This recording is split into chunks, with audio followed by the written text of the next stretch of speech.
What if the thunderstorm outside right now wasn't caused by, a low pressure system or a cold front moving in from the coast? What if it was actually caused by the collective miserable moods of everyone in your city? Which is, frankly, a completely wild thing to think about. Right. Just imagine if every drop of rain was actually just a physical byproduct of mass anxiety. Like the weather forecast was less about meteorology and more about, well, the psychological state of your neighbors. It completely upends the way we look at the physical world. I mean, Yeah. it takes this thing we consider completely outside of our control, the natural environment, and reframes it as a direct, almost mechanical reflection of human consciousness. Yeah, exactly. If you follow that logic, a sunny day isn't just a lucky break.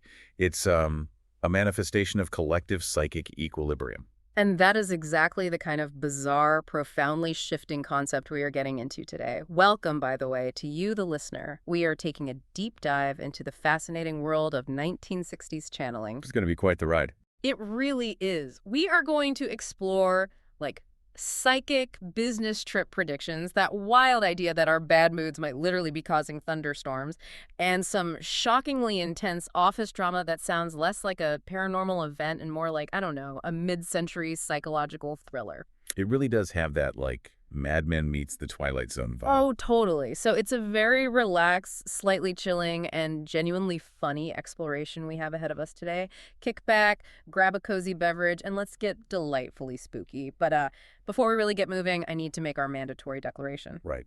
The housekeeping. Yes, the very necessary housekeeping. This podcast will be distributed free of charge on all major platforms for educational purposes. Always good to get that out of the way. And to give you the exact coordinates of where this information is coming from today, we were looking closely at session 336 of the early sessions book 8 of Seth Material, with the date of record being April 19th, 1967. Perfect. And we want to make sure we officially credit the source to the Seth Material and the publisher, New Awareness Network. Okay, let's unpack this. Let's do it.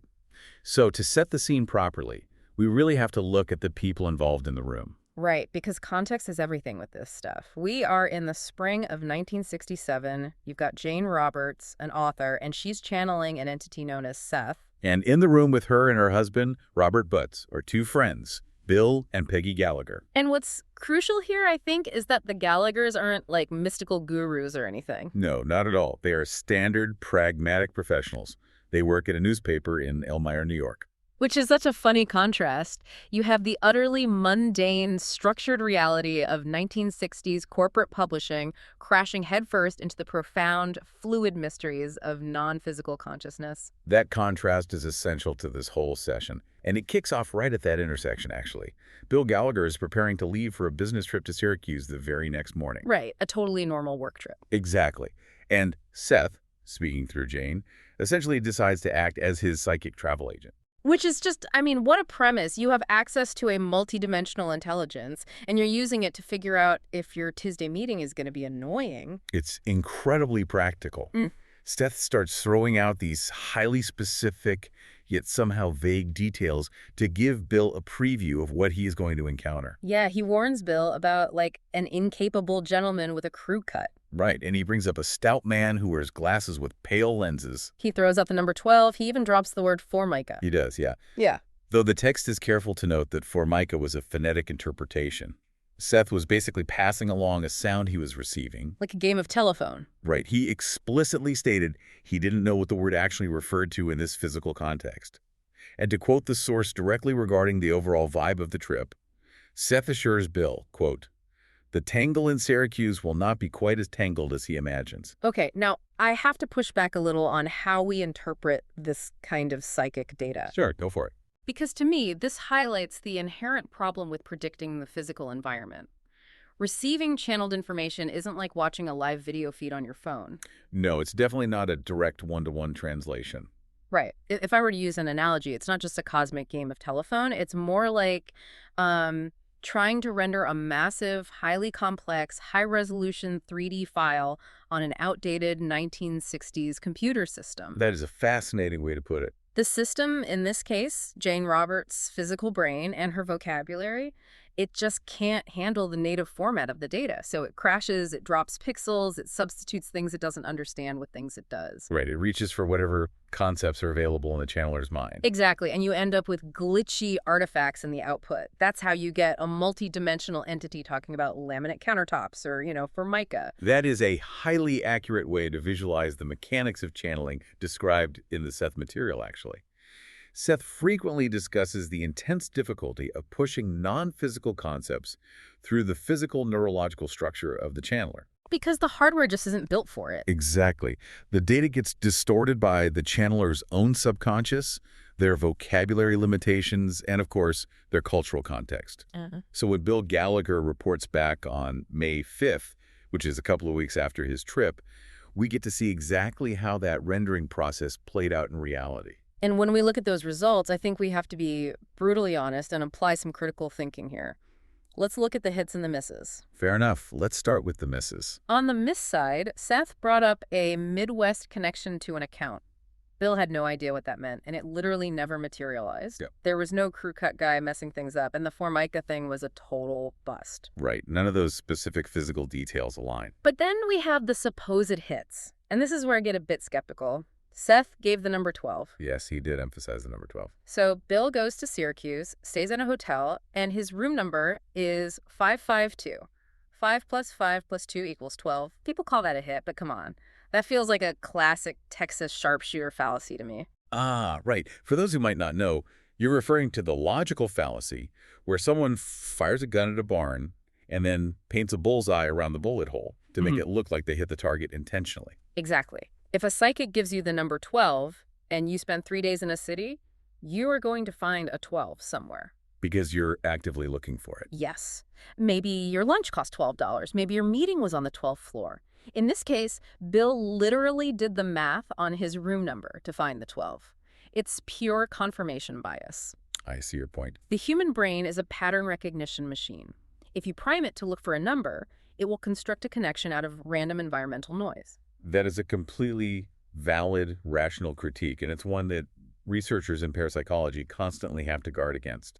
The human desire to find meaning in chaos often leads to forced connections. Right, we want the magic to be real, so we make it real in our heads. Exactly. However, if we discard the room number math as confirmation bias, we still have to contend with the more structural predictions Seth made about the trip. Okay, lay 'em on me. The most significant of these was about the actual mechanics of Bill's business dealings. Seth stated, quote, "An engagement that is not scheduled will be important, and the crux of the matter." Okay, and how did that play out? Well, Bill did confirm that the very evening he arrived in Syracuse, an impromptu, completely unscheduled meeting was held because the agency representative asked to see him. And that meeting did, in fact, turn out to be the main event of the trip. Oh, wow. Okay, so going back to my 3D rendering analogy. The dropped pixels. Yeah. The physical details, the crew cut, the Formica, the specific numbers, those are the glitchy dropped pixels.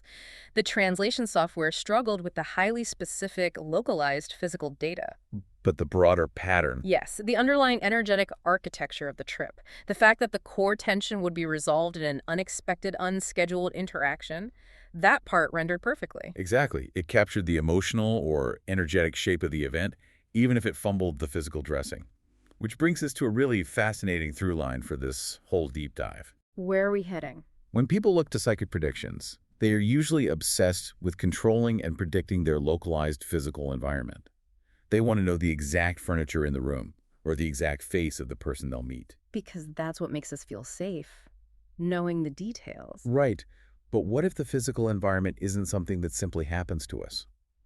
What if the reason the localized details are so hard to predict is because they are constantly in flux, shaped by the unexpressed internal pressures of the people involved? Whoa. Okay, so we aren't just predicting the environment. Wait, are you saying we're making it?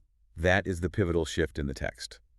We move from attempting to predict the physical environment to the radical proposition that collective internal states are actually generating the macro environment. Generating the environment, that is a massive leap. It is, and the transition happens during a break in the session, actually. Peggy Gallagher casually mentions a pet theory she has about how the weather seems to affect human activities. Oh, right, because they work at that newspaper office. Yes. She notes that the chaotic state at their office, The employee dissatisfaction, the general bad mood, it all seems intrinsically tied to the gloomy weather outside. Which is the standard cause and effect model we all operate under, right? When it's gray and raining, everyone comes into the office looking miserable. Sure, the assumption is always that the environment dictates our emotional state. But when Seth resumes the session, he takes that universally accepted cause and effect model and completely reverses it. He does. He posits a universe where unexpressed emotional pressure manifests physically. To quote the text directly, he says, "The weather, at any given time, is a direct physical interpretation of the inner mass mind." Okay, let me just repeat that. A direct physical interpretation of the inner mass mind. That is the concept I introduced at the very beginning, and it's worth pausing to really analyze the philosophical weight of it. It's heavy. It's incredibly heavy. Seth isn't just speaking in poetic metaphors here. He is outlining a universe where solipsism and collective consciousness meet. He is saying that our physical reality is incredibly pliable, and that what we perceive as a meteorological event is actually an emotional one. We don't get sad because it's raining. It's raining because we are collectively sad. Yes, it's mind-blowing. And what makes this compelling, regardless of your personal belief system, is that Seth doesn't leave it as a vague, mystical platitude. He actually explains how it works, right? Yes, he attempts to provide a specific biological and electromagnetic mechanism for how this translation from thought to weather occurs. He basically treats it as an undiscovered science. Okay, break that down for us, because that sounds like sci-fi. Well, we can look at the mechanics he outlines through a step-by-step process. Yeah. First, the inner emotional state of each individual mind, whether it's anxiety, joy, or repressed anger, is projected outward. Okay, so step one is the emotion itself. Right. Second, this inner stress or emotional energy causes immediate, measurable chemical changes within the physical body. Like stress responses. Exactly. Third, specific hormones are released into the bloodstream as a direct biological response to those emotional states. Okay, I'm tracking with you so far. This is all basic biology. Fourth, and this is where it gets interesting, these chemical and hormonal shifts cause unique microscopic electrical changes on the surface of the skin. Wait, really? The skin changes electrically? Yes, skin conductivity changes based on arousal and stress. And finally, on a mass scale, when millions of people in a concentrated geographic area experience these skin-level electrical changes simultaneously, they alter the ionic charge of the atmosphere around them. Oh my God.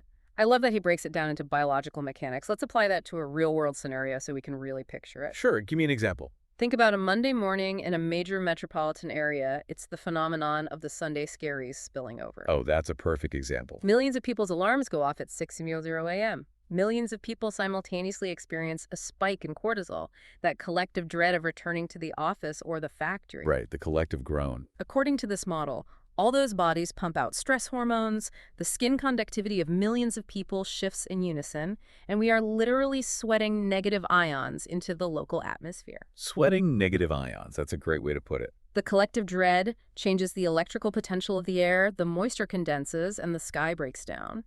And then we look out the window and blame the rain for our terrible mood, completely ignorant of the fact that we chemically manufactured the storm with our own dread. It's a continuous, self-sustaining feedback loop. All of these individual conditions merge to create the peculiar weather, with its constant changes. And then, of course, we react to the very conditions we just collectively created, which fuels the loop further. It's like we are trapping ourselves in our own emotional weather systems. But if we connect this to the bigger picture, Seth expands this concept beyond just human emotion. He introduces the idea that the natural world itself is exerting immense electromagnetic pressure. Wait, nature has its own emotions? Not emotions necessarily, but energy. Earlier in the session, he actually referenced having to cut a previous meeting short due to what he called magnetic alterations. Oh, because the date of this recording is mid-April. It's spring. Exactly. Seth explains that during the spring season specifically, the electrical potentials of the Earth are highly charged. He calls it the thrust and potential of growing things. The thrust and potential of growing things, that's actually very poetic. It is. The sheer biological force of nature waking up seeds germinating, sap rising in trees, millions of plants pushing through the soil. It creates an overexuberance in the environment. That is such a vivid way to look at the change of seasons. It's not just a change in temperature or longer days. It's a massive release of biological energy. And Seth claims this massive release saturates the atmosphere, dramatically changing the ionic charges of both the ground and the air above it. So it's like static electricity on a global scale. Very much so. It creates a preponderance of negative ions during the day, followed by a rapid, opposite effect after sunset. This results in what he describes as, quote, oversaturation that amounts to an extra envelope of atmospheric vibrations. An extra envelope of atmospheric vibrations, so the atmosphere literally becomes thicker, energetically speaking. Yes. And how does that impact us? I mean, if we are walking around in this charged envelope of spring energy, combined with the mass human mind sweating out its own emotional weather, what is the physical toll on a person? According to the source, the toll is significant. For Seth, as a non-physical entity attempting to communicate, it makes the atmosphere unstable and unreliable. It acts as interference. Like static on a radio dial. Exactly. For humans existing in the physical system, Seth warns that this springtime electromagnetic instability can cause mass alterations of mood, sudden physical exhaustion, and even physical accidents. Wow. So when people complain about spring fever or they feel that intense, inexplicable lethargy when the seasons change? Right, the standard medical model might point to allergies or shifts in barometric pressure. But the Seth model suggests your physical nervous system is essentially redlining. Your body is grappling with a massive, invisible electromagnetic storm caused by the sheer, violent force of nature growing, swirling together with the volatile emotional output of the mass mind. It forces us to reconsider the boundaries of the self, doesn't it? We typically view ourselves as isolated actors walking around on a static, indifferent stage. Like we ended our skin. Exactly. But this material suggests we are intimately, chemically, and electromagnetically entangled with the stage itself. The boundary between human skin and the atmosphere is highly porous. Okay, so we've looked at how unexpressed internal pressure manifests on a massive macro scale, literally generating thunderstorms and electromagnetic instability. Right. But now, the deep dive takes a sharp turn into the microscale. Yeah. We transition from this global atmospheric storm to a highly localized, deeply personal psychological storm. Which is where things get really intense. Because unexpressed pressure doesn't just create rain, it creates breakdowns. And the atmosphere in the room during the recording of this session physically reflects that shift. Earlier, Peggy Gallagher had asked if Seth could shed some light on a very specific, deeply fraught situation occurring at their newspaper office. Right. And the text refers to it rather cryptically as the question of the pussycat lover. Yes. Which is, honestly, such a bizarre, inherently 1960s codename. It sounds like something out of a pulp noir novel. It really does. You can easily imagine it was an inside joke or a sanitized nickname the Gallaghers used to refer to someone at work without using their real name, especially if they were dealing with sensitive office politics. It was almost certainly a pseudonym to protect the identity of the person they were asking about. But the moment Seth pivots to address this specific individual, the entire vibe of the session changes from an academic discussion about the weather to something genuinely chilling. We have the observational notes written by the witnesses in the room, and they paint a very vivid, unsettling picture of this moment. As Jane Roberts begins to deliver the material regarding the pussycat lover, she slips into a much more profound, deeper trance state. Like visibly deeper. Very visibly. Her eyes, which were previously closed, squeeze tightly shut. Her vocal delivery slows down significantly. And the physical details are what make it feel so real to me. She is sitting there holding a partially filled glass, and her physical grip simply fails. Her muscles just go slack. Right.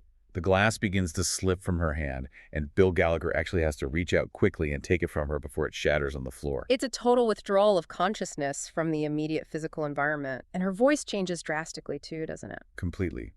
The notes record that she begins whispering so quietly, almost mouthing the words to herself, that Bill has to literally lean in close to her mouth just to decipher what Seth is saying. Oh, that is so eerie. The confident, booming voice that was casually discussing Syracuse hotel rooms is gone.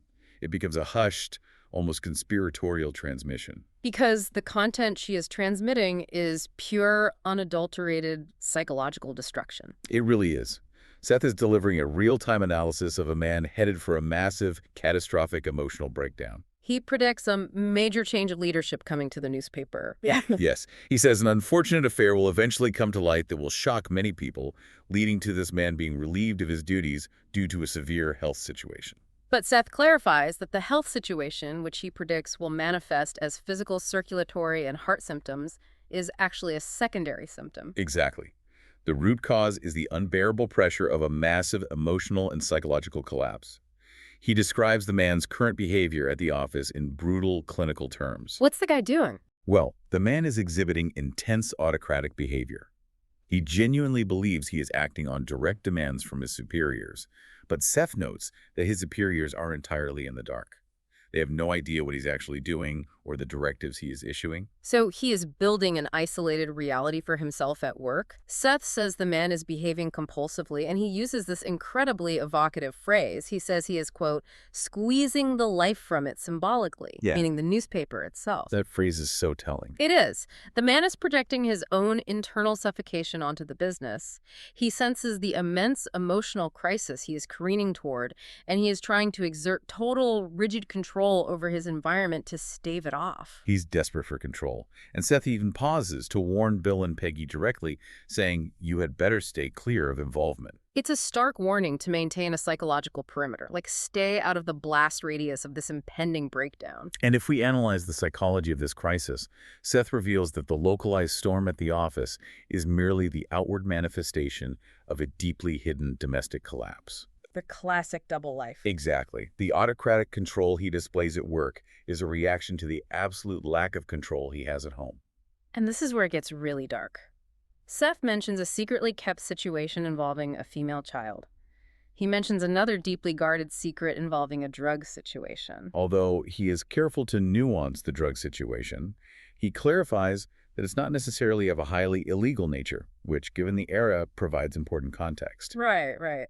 In the mid-1960s, a drug situation that isn't highly illegal likely points to a severe dependency on prescription medication. Like tranquilizers. Yes, it was the era of mother's little helpers. A widespread, quiet epidemic of relying heavily on prescription tranquilizers, barbiturates, or amphetamines just to maintain the facade of a perfect suburban life. It speaks to a family desperately trying to medicate away an unbearable reality. Precisely.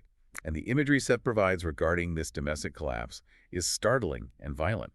Whispering through Jane, he describes a scene where a doctor and a man are forcibly restrained. He predicts it will culminate in a messy breakup, and finally, the rigid wall separating his home life and work life will completely dissolve. The superiors at the newspaper will see the true situation, resulting in what Seth calls a scandal or a shocking occurrence. And the final, most chilling detail Seth provides before he closes the session is how this internal breakdown will finally breach the surface at work. He says this autocratic executive will start exhibiting psychotic reactions in the office, specifically manifesting as, quote, temper tantrums of growing infantile nature. Think about the sheer psychological dissonance of that. It's wild. You have a mid-century corporate executive, a man desperately trying to maintain authority and squeeze the life out of a newspaper, having literal baby tantrums in a boardroom while his secret, heavily medicated home life implodes. It is a terrifying picture of someone whose internal pressure cooker has finally exploded. But from an analytical standpoint, this whole segment raises a crucial question about the mechanics of the channeling process we've been discussing. What's that? Why did Jane Roberts have to drop into such a drastically deep, physically unresponsive trance to deliver this specific piece of information? Why did her muscles go slack and her voice drop to a whisper for the pussycat lover, when earlier she was casually and loudly discussing the number 12 in Syracuse? The witness notes actually provide a really compelling theory for that shift. Yeah. And it ties directly into the idea of emotional energy having a physical impact, which we discussed with the weather. Right, the energy has weight. Yes. The notes suggest that Seth intentionally forced Jane's consciousness into a much deeper, highly insulated trance state to protect her own psyche from the raw, dangerous emotional charge of the material. Oh, that makes perfect sense if we accept the premise established earlier that emotional states carry real, transmittable, energetic weight. Right. If Jane Roberts is acting as an empathetic conduit and she is suddenly flooded with the raw, chaotic, destructive emotional frequency of a man experiencing a complete psychotic breakdown, that psychic bleed over could be incredibly damaging to her own mental stability. It would be like grabbing a live electrical wire without insulated gloves. Exactly. By pushing her consciousness deeper into the trance, Seth essentially threw a breaker switch. He insulated her. He allowed the data, the tragic story of the breakdown, to pass through her vocal cords, but he shielded her emotional core from feeling the trauma of it. And we see the effectiveness of that safety protocol when the session ends, don't we? We do. The notes detailed that it took Jane a while to come out of the trance. Her eyes wouldn't open immediately, indicating how deep she had gone. But when she finally surfaced, she didn't carry the emotional baggage of the sandal. Right. She knew dimly that the glass had fallen. She noted that her facial muscles felt like they had temporarily changed shape, but she wasn't traumatized. It demonstrates a remarkable level of control and care within the channeling dynamic. It wasn't just a passive flow of data, it was an actively managed, highly guarded transmission. Which brings our deep dive full circle, really. We have covered a truly massive spectrum of reality today. We really have. We started with the concept of a psychic travel advisory, examining how a non-physical entity struggles to render the mundane physical details of a business trip to Syracuse. And challenging the ways we look for confirmation bias in those predictions. Right.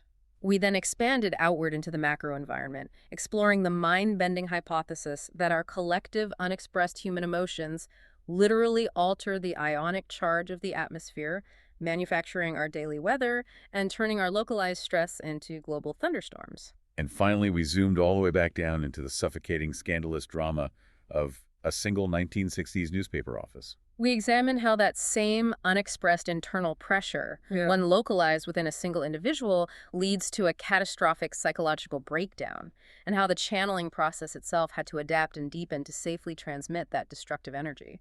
It's all connected by that theme of internal pressure manifesting outwardly. So what does this all mean? Well, synthesizing all of this material suggests that the reality we inhabit is far more pliable, interconnected, and responsive to our inner states than we ever generally acknowledge. The boundaries are permeable. Exactly.